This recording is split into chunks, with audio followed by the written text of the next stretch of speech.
बताते हैं, काल करे सो आज करो,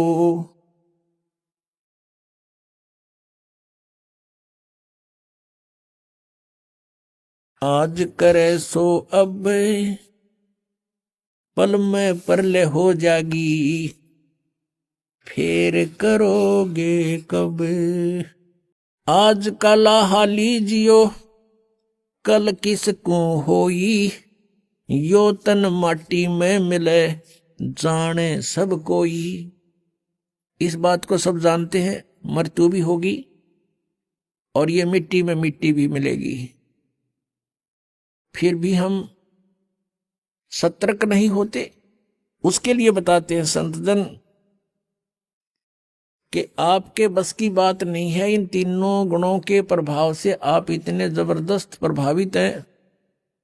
परमात्मा आकर चले गए, हमने ज्ञान सुना के सुख देगे निरे बिना गिनती के। जब भगवान कबीर परमेश्वर जी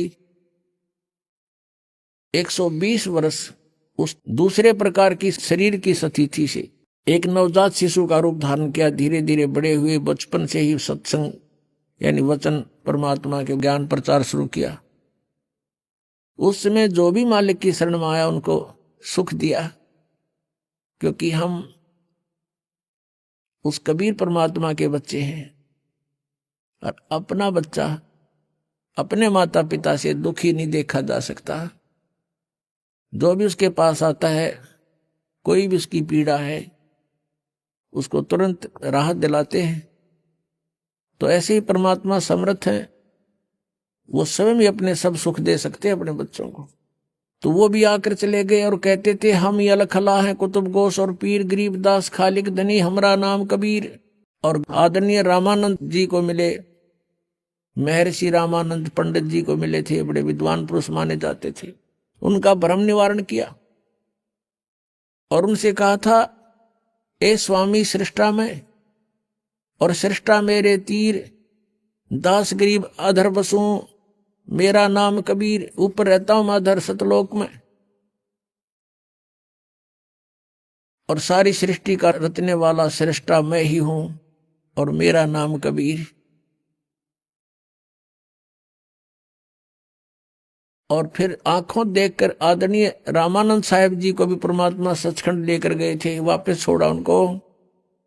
तब रामानंद जी ने कहा था, दोहू ठोर है एक तू भया एक से दो, गरीबदास हम कारणे तुम आए हो मगजो। यहां पर जो गरीबदास जी का नाम साथ में आता है, ये गवाह हैं परमात्मा के। जैसे तुलसीदास जी ने लाखों वर्ष पहले की रामायण को यानी घटनाओं को जो श्री रामचंद्र जी के साथ बीती थी, उसके लाखों वर्ष पश्चात अब कलयुग में अपनी भाषा में चित्रार्थ कर दिया एज इट इज ज्यों का त्यों। क्योंकि उनकी दिव्य दृष्टि खुल गई थी। जिनकी दिव्य दृष्टि खुल जाती है वो आगे पीछे का बहुत जानकारी प्राप्त कर सकते हैं। इन दिव्य दृष्टियों में भी अंतर होता है। जैसे सूक्ष्मदर्शी दूरबीन होती हैं, उनकी रेंज भी होती है, ऐसे ही इनकी भी दिव्य दृष्टि थी। लेकिन जो गरीबदास जी को दिव्य दृष्टि मिली वो बहुत पावर की थी, और इनकी दिव्य दृष्टि जो तुलसीदास जी को मिली थी, ये इन स्वर्ग लोकों से ऊपर नहीं देख सकते थे। और गरीबदास जी ने सब ब्रह्मांडों को देखा, यहीं बैठे देखा, स्वयं भी साथ जाकर देख कर आए थे। उसके बाद उनकी दिव्य दृष्टि खुल गई, तो यहाँ बैठे भी सब देखा करते थे।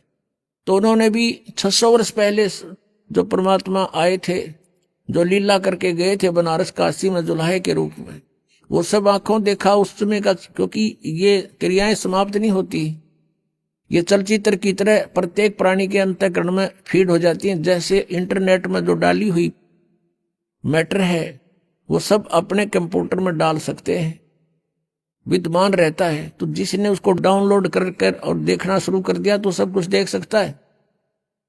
ऐसे ही जानो। तो गरीबदास जी ने परमात्मा के ये सब लीलाएं जो हुई थी वो प्रत्यक्ष दृष्टा है, इसलिए गरीबदास जी का नाम इसमें साथ आता है। तो आदरणीय रामानंद साहब जी कह रहे हैं कि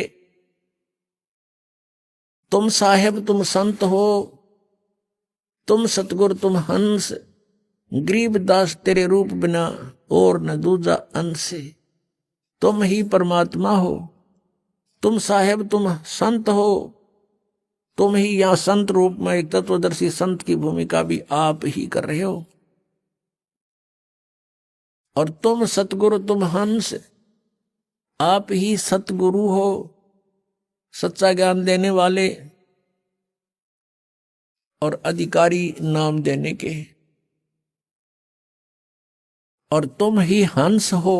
हंस अर्थात जो एक भक्त के अंदर जो गुण होने चाहिए वो भी कहते हैं हे परमात्मा आप में ही विद्यमान है, और आपके बिना, आपकी शक्ति के बिना या और न दूजा अंश, आपकी शक्ति से ही सब ब्रह्मांड चल रहे हैं, आपकी शक्ति से 6 प्राणों में ये शक्ति है चलने और बोलने की।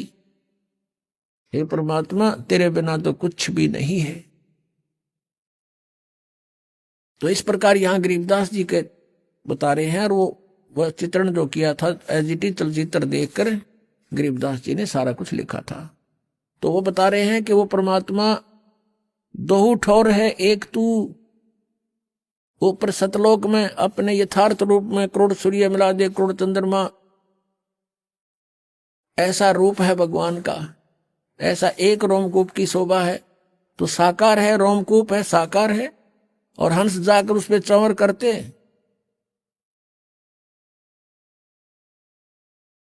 और ये राधा स्वामी वाले धन धन सतगुरु वाले, ये जय गुरुदेव पंथ, ये नो के सतलोक में भगवान है नहीं, प्रकाश ही प्रकाश है, नूर ही नूर है।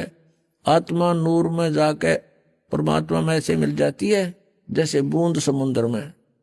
ये तो डूब का मरने वाली बात है किसी की मत चलो समुद्र में, कोई नो क्या भगवान में लगा मारो छलांग, इसमें एक भी ना जा बुलाए तो भी धक्के